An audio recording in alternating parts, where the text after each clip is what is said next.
Hello' everyone, এইফালে আজি ৰাতিপুৱা ওলাইছোঁ গুৱাহাটীলৈ বুলি। এইফালে বৰমাহঁতৰ বা ভিনদেউহঁত আহিছিলে, চ' থ'ব যাব ওলাইছোঁ। এইফালে এজনী বা আৰু আগত আছে ভিনদেউ আৰু টিকলি, আৰু এইফালে দাদাই গাড়ী চলাই আছে। আৰু আধা বাট গৈ আমি সোমালোঁ কামৰূপ জিলাৰ দদৰাত থকা লখিমী ৰেষ্টুৰেণ্টত। তাত এইফালে ৰাতিপুৱাই ব্ৰেকফাষ্টটো কৰি ল'লোঁ, পুৰি চব্জি তেনেকৈ খালোঁ। আৰু এইফালে হৈছে ভিনদেউ আৰু টিকলি। তাত আকৌ গাড়ীত উঠিলোঁ। এইফালে গৈ পালোঁ আমি শৰাইঘাট ব্ৰিজ।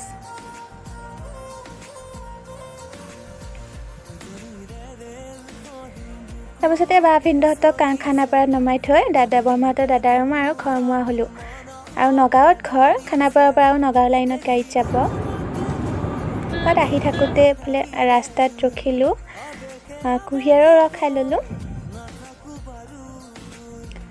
তাৰপাছতে আকৌ ঘৰমুৱা হ'লোঁ। তো আজি মিনি ব্লগটো ইমানেই আছিলে, বাই।